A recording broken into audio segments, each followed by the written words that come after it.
Hello, wealth hackers. Well, it's time for a weekly wealth insight. What are we going to be talking about today? Well, it's an asset class that most people don't have access to, that they don't even know anything about. It's called private equity. And what's fascinating is that it's something I share on day one in our challenge about why private equity is so important. Because if you go in our challenge, I basically take people through all the different asset classes and the type of returns that you get in all the different asset classes. And most people know about property and the stock market, but they don't take into account private equity. And if you take Cambridge Associates, they went and did the research for over 5 years, 10 years, 15 years, and 20 years. The MSCI, which is the stock market, versus private equity, the global private equity index. Over 5 years, private equity outperformed the stock market. Over 10 years, it outperformed the stock market. Over 15 years, it outperformed the stock market. And over 20 years, it outperformed the stock market.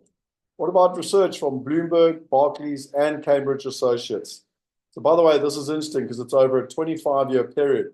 If you look at this graph, you've got risk and return. So at the bottom here, you've got low risk on the left-hand side through to high risk on the right-hand side. And so if you want, and on the bottom, on the left, you've got returns. You've got low return and you've got high return. So ideally, you want to be in this top left corner, which is where you effectively are low risk, high return. But if you look at the portfolio that most of you will have with your financial planners, you effectively will have about 30% in bonds and about 70% in stocks and no private equity. That means that you're in the lowest return, highest risk category.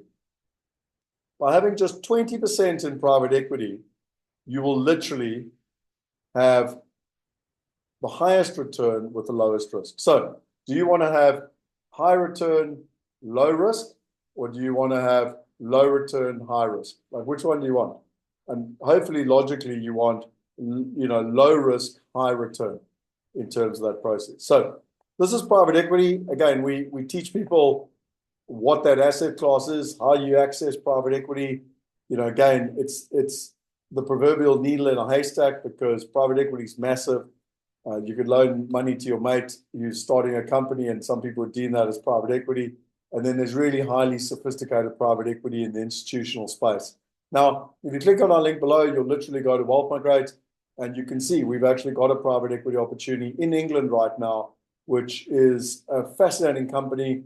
They're actually growing, and they've got more demand than they got supply.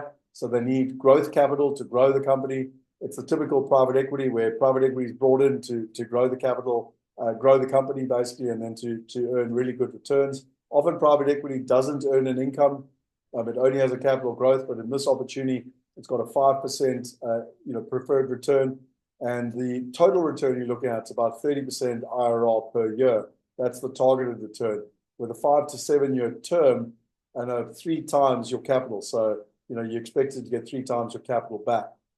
So, again, investors say to me, well, Scott, I don't know anything about private equity. Well, I've showed you in this weekly wealth insight why private equity should be, at least, 20% of your portfolio. If you don't know what private equity is, come along to our challenge and find out all about it, or come along and, join Asset Mastery or join the Wealth Hackers and literally get access to Asset Mastery. Click on the link below. It's a course that's worth $2,000. And if you join Wealth Hackers for $29, you literally get it.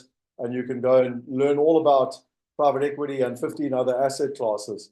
But on the assumption you now know what private equity is and you want to invest in it, then you can go to the Wealth Migrate platform and actually invest in private equity opportunities. I hope you enjoy that weekly wealth insight. Let me know, what are your thoughts around private equity? Is it something you've ever considered? Do you have it in your portfolio? If not, why not? And the bottom line is the wealthiest people in the world have private equity in their portfolio. The institutions have private equity in their portfolio. Do you? If you enjoy this, subscribe to the channel, share it with your friends. We bring out these weekly wealth insights every single week to empower you, to give you the knowledge and the belief, and most importantly, give you the opportunities so that you can create the life that you want. Until next week, cheers.